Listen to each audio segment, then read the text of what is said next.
नमस्कार विद्यार्थी मित्रांनो, TCC मध्ये तुमचं स्वागत आहे. पॉलिटेक्निक फर्स्ट इयरमध्ये तुम्ही प्रवेश घेतला असेल किंवा जे विद्यार्थी सेकंड राऊंड किंवा थर्ड राऊंड किंवा फायनल राऊंडला प्रवेश घेणार आहेत त्यांच्यासाठी हा व्हिडिओ अत्यंत महत्त्वाचा आहे. कारण आता पॉलिटेक्निकमध्ये प्रवेश तर झाला, मग त्यानंतर काय? त्या तुमच्या मनामध्ये बरेचसे क्वेश्चन्स असतात की पॉलिटेक्निक हे किती सेमिस्टरचं असते, किती वर्षाचं असते, त्याच्यानंतर सेमिस्टर म्हणजे काय होते, पॉलिटेक्निकमध्ये पासिंग किती मार्काची आहे, कॉलेज कधी सुरू होणार आहे. त्याच्यानंतर तुमचा क्वेश्चन असतो की फर्स्ट सेमिस्टरला किती सब्जेक्ट्स असतात, किती प्रॅक्टिकल्स असतात, त्याच्यानंतर साहित्य काय लागणार आहे, आपली एक्झाम कोण कंडक्ट करणार आहे, त्याच्यानंतर कुठली ब्रँच चांगली आहे, मेकॅनिकल चांगली आहे की IT चांगली आहे की कम्प्युटर चांगली आहे की इलेक्ट्रिकल चांगली आहे की इलेक्ट्रॉनिक्स टेलिकम्युनिकेशन चांगली आहे की सिव्हिल चांगली आहे. या सर्व क्वेश्चनची संपूर्ण इन्फॉर्मेशन या व्हिडिओमध्ये विद्यार्थी मित्रांनो मी तुम्हाला देणार आहे. तर बघा विद्यार्थी मित्रांनो, पॉलिटेक्निक टोटल हे 6 सेमिस्टरचं असते. 3 वर्षामध्ये 6 सेमिस्टर घेण्यात येतात. म्हणजे एका वर्षामध्ये 2 सेमिस्टर, पहिल्या वर्षात 2 सेमिस्टर, दुसऱ्या वर्षात 2 आणि तिसऱ्या वर्षात 2 असे टोटल 6 सेमिस्टर होतात. First semester, second, third, fourth, fifth आणि 6 सेमिस्टर. त्याच्यानंतर सेमिस्टरमध्ये काय राहते, प्रत्येक सेमिस्टरमध्ये वेगवेगळे जे सब्जेक्ट्स असतात हे सब्जेक्ट बदलतात. याच्या आधी कसं होतं, तुमचं 10th मध्ये कसं होतं की एकच पुस्तक राहायचं आणि त्याच्यानंतर त्याची फायनल एक्झाम बोर्डाची राहायची. तर इथं तसं नाही राहणार आहे. इथं दर सेमिस्टरला तुमचं पुस्तक काय होणार आहे, चेंज होणार आहे, विषय काय होणार आहे, चेंजेस होणार आहे. आता तुमच्या मनामध्ये क्वेश्चन आला असेल की हे एक्झाम कोण कंडक्ट करते, आमचं बोर्ड कोणतं, तर MSBT Maharashtra state board of technical education तुमची एक्झाम कंडक्ट करते आणि तेच रिझल्ट लावते. त्याच्यानंतर तुमच्या मनामध्ये क्वेश्चन आला असेल विद्यार्थी मित्रांनो की कॉलेज कधी सुरू होणार आहे, तर कॉलेज हे 10 सप्टेंबरपासून सुरू होणार आहे. सर्व राऊंड झाल्यावर 10 सप्टेंबरपासून तुमचं कॉलेज सुरू होणार आहे आणि तुमची एक्झाम हे डिसेंबरच्या लास्ट वीक ते जानेवारीच्या फर्स्ट वीकच्या दरम्यान तुमची एक्झाम राहणार फर्स्ट सेमिस्टरची. आणि त्याच्यानंतर तुमचा रिझल्ट जो आहे हा जानेवारीच्या लास्ट वीकला लागणार आहे आणि त्याच्यानंतर तुमचं सेकंड सेमिस्टर सुरू होणार आहे. आता फर्स्ट सेमिस्टरला सर्व ब्रँचसाठी आता कोणी कम्प्युटर ब्रँच भेटली असेल, कोणाला IT भेटली असेल, कोणाला मेकॅनिकल भेटली असेल, कोणाला सिव्हिल भेटली असेल, कोणाला इलेक्ट्रिकल भेटली असेल, electronics telecommunication, electronics, artificial intelligence. आता तुमच्या दिमागात क्वेश्चन आला असेल की सर फर्स्ट सेमिस्टरला विषय किती असतात आणि सर्व ब्रँचला वेगवेगळे विषय असतात का? तर विद्यार्थी मित्रांनो, तुमची ॲडमिशन गव्हर्नमेंट पॉलिटेक्निकला असो की प्रायव्हेट कॉलेजला असो किंवा ऑटोनॉमस कॉलेजला असो, सर्वांना सब्जेक्ट सेमच असतात आणि फर्स्ट सेमिस्टरला सर्व ब्रँचला सब्जेक्ट सेमच असतात. फक्त सिलेबसमध्ये फक्त जो गव्हर्नमेंट कॉलेज आणि प्रायव्हेट कॉलेजेस यांचा सिलेबस एक राहतो आणि ऑटोनॉमस कॉलेज यांचा पण सिलेबस फक्त 10% थोडासा चेंजेस राहतो. सब्जेक्ट सेमच असतात, फक्त थोडाफार सिलेबस सेम राहतो, म्हणजे चेंजेस राहतो. कारण ऑटोनॉमस कॉलेजचे जे पेपर्स आहेत हे स्वतः ऑटोनॉमस कॉलेजचेच लेक्चरर काढतात आणि तेच रिझल्ट लावतात आणि बाकी जे गव्हर्नमेंट कॉलेज आहे आणि प्रायव्हेट कॉलेज आहे यांचे जे पेपर कंडक्ट हे MSBT करते. मग तुम्ही म्हणता सर ऑटोनॉमस कॉलेज बेस्ट आहे की गव्हर्नमेंट कॉलेज बेस्ट आहे, तर तसं पाहिलं तर ऑटोनॉमस कॉलेज बेस्ट राहतं आणि जर समजा ऑटोनॉमस नाही भेटलं तर गव्हर्नमेंट कॉलेज पण खूप बेस्ट आहेत आणि प्रायव्हेट कॉलेज पण बेस्टच आहे, कारण एक्झाम तर MSBTच घेत आहे. त्याच्यानंतर तुमच्या दिमागामध्ये एक क्वेश्चन अजून आला असेल की आता कोणाला घ्यायची असेल कम्प्युटर पण लागला मेकॅनिकलला नंबर, कोणाला घ्यायची असेल इलेक्ट्रिकल आणि लागला सिव्हिलला नंबर, असं होऊ शकते. तर विद्यार्थी मित्रांनो, तुम्हाला सेकंड इयरला ब्रँच चेंज करता येते, घाबरायचं काही कारण नाही. दुसरी गोष्ट की फायनल राऊंड जो असतो फोर्थ राऊंड, तर 4 राऊंडला पण तुम्ही ब्रँच चेंज करू शकता जर खाली असेल तर. तसंच काही विद्यार्थ्यांच्या मनात शंका असेल की कुठली ब्रँच चांगली आहे, कम्प्युटर चांगली आहे की IT चांगली आहे, मेकॅनिकल चांगली आहे की सिव्हिल चांगली आहे की इलेक्ट्रॉनिक्स चांगली आहे की इलेक्ट्रिकल चांगली आहे. तर विद्यार्थी मित्रांनो, सर्वच ब्रँचेस खूप छान आहेत आणि सर्व ब्रँच आपापल्या क्षेत्रामध्ये खूप महत्त्वाच्या आणि इम्पॉर्टंट आहेत. असं काहीच नाही आहे की कम्प्युटर ब्रँचेस फक्त चांगली आहे आणि IT ब्रँचेस चांगली आहे, असं काहीच नाही आहे. कारण इंजिनियर हा प्रत्येक क्षेत्रामध्ये लागतोच.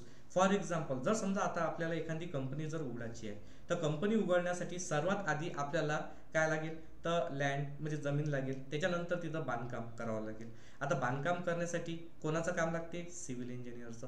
त्याच्यानंतर त्या कंपनीमध्ये आपल्याला इलेक्ट्रिसिटी लागेल, तर इलेक्ट्रिसिटीमध्ये हे करण्यासाठी इलेक्ट्रिकल इंजिनियर. त्याच्यानंतर आपल्याला त्याच्यामध्ये लाईट्स वगैरे किंवा बाकीचे जे इलेक्ट्रॉनिक्स वस्तू लागतील तर इलेक्ट्रॉनिक्स इंजिनियर. कंपनीमध्ये आपल्याला कम्प्युटर्सची पण खूप गरज राहणार आहे कंपनी हँडलिंग करण्यासाठी, तर कम्प्युटर इंजिनियर. तसेच सॉफ्टवेअरसाठी म्हणजे इन्फॉर्मेशन गोळा करण्यासाठी जे वर्कर काम करतात किंवा वेगवेगळे सॉफ्टवेअर तयार करण्यासाठी इन्फॉर्मेशन टेक्नॉलॉजी, आणि मशीन जर कंपनीमध्ये वर्क करण्यासाठी मेन गोष्ट म्हणजे की मशीनची गरज म्हणजे मेकॅनिकल इंजिनियर. तर विद्यार्थी मित्रांनो, हे सर्व जे ब्रँचेस आहेत हे सर्व ब्रँचेस एकसारख्याच आहेत. ब्रँचेसला महत्त्व नसते, तर आपण अभ्यास कसा करतो त्याच्यानुसार तुम्हाला पॅकेज भेटते. म्हणून तुम्ही असं समजू नका की कुठली ब्रँच म्हणजे की कमजोर आहे आणि कुठली ब्रँच चांगली आहे, म्हणजे की कोणत्या ब्रँचला कमी पॅकेज भेटते आणि कोणत्या ब्रँचला जास्त पॅकेज भेटते, असं काही नाही आहे. तुमच्या अभ्यासावर डिपेंड राहणार आहे की तुम्ही किती अभ्यास केलेला आहे, तर त्याच्यानुसार तुम्हाला पॅकेज भेटणार. त्यानंतर फर्स्ट सेमिस्टरला किती सब्जेक्ट्स आहेत, तर विद्यार्थी मित्रांनो फर्स्ट सेमिस्टरला टोटल 7 सब्जेक्ट असतात. त्याच्यातले 3 हे थेरी सब्जेक्ट्स असतात आणि 4 प्रॅक्टिकल असतात.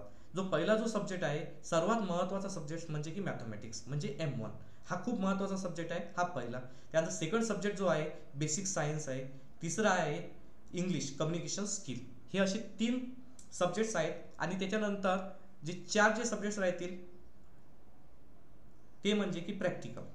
नंबर 1 ते राहणार आहे engineering graphics, number 2 workshop, number 3 ICT आणि नंबर 4 योगा अँड मेडिटेशन. असे हे 4 जे सब्जेक्ट्स राहतील हे प्रॅक्टिकलचे राहतील. आता याच्या आधी बघा विद्यार्थी मित्रांनो, तुमची जे 10th मध्ये जी पासिंग होती 100 आउट ऑफ 35 ची होती, तर इथं पॉलिटेक्निकमध्ये जे पासिंग आहे हे 100 आउट ऑफ 40 मार्क्सची आहे. आणि जो पेपरचा पॅटर्न राहतो 70 मार्क्सचा पेपर राहतो आणि 30 मार्क्सचा प्रॅक्टिकल म्हणजे की इंटरनल मार्क्स राहतात, एक्सटर्नल मार्क. म्हणजे आता ते 30 मार्क्स कसे मिळतात की तुमचे युनिट टेस्ट होतात 2 30 मार्क्सच्या, त्याचा ॲव्हरेज 30 मार्क्स आणि त्याच्यानंतर 70 मार्क्सचा पेपर, असं टोटल म्हणजे की 70 + 30 100 आउट ऑफ 40 मार्क्स तुम्हाला पास होण्यासाठी लागतात. त्यानंतर आता तुम्हाला अजून एक क्वेश्चन आला असेल की सर आता फर्स्ट सेमिस्टरला तर टोटल 7 सब्जेक्ट आहेत, तर मग पुस्तकं कुठले घ्यायचे. तर आता बघा 10th मध्ये कसं होतं की जे आपले जे बोर्ड आणि महाराष्ट्र स्टेट बोर्डचे जे पुस्तकं होते एक विषयाला एकच पुस्तक होतं. पण पॉलिटेक्निकमध्ये तसं नाही आहे विद्यार्थी मित्रांनो. पॉलिटेक्निकमध्ये कसं आहे वेगवेगळ्या लेखकाचं वेगवेगळं पुस्तक आहे, पण सिलेबस सेम आहे. तुम्ही कुठलं पण पुस्तक रेफर करू शकता. टेक नॉलेज रेफर करू शकता, निराली पब्लिकेशन आहे, VBD पब्लिकेशन आहे.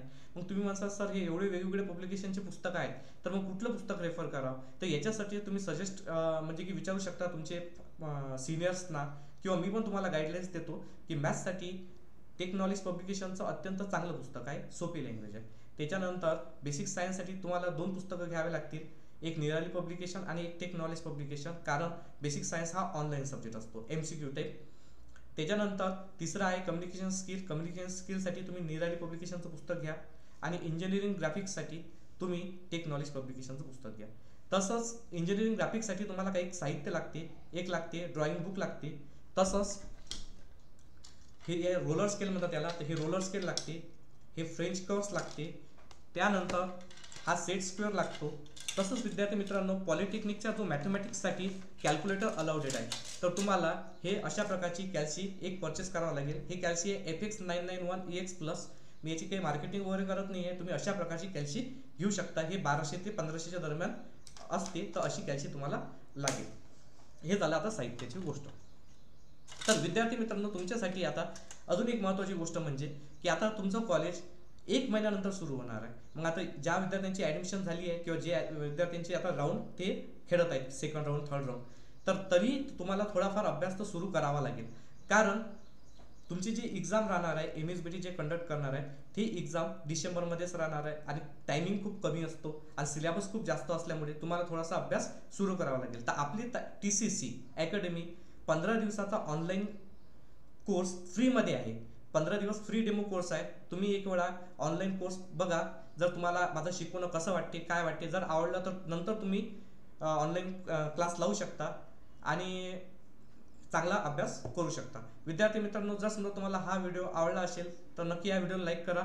जर तुम्ही चॅनलवर नवीन असाल तर आपल्या चॅनलला सबस्क्राईब करा आणि हा प्रत्येक फर्स्ट इयरच्या विद्यार्थ्यापर्यंत व्हिडिओ पोहोचवा, कारण याच्यामध्ये मी तुम्हाला संपूर्ण इन्फॉर्मेशन सांगितलेली आहे.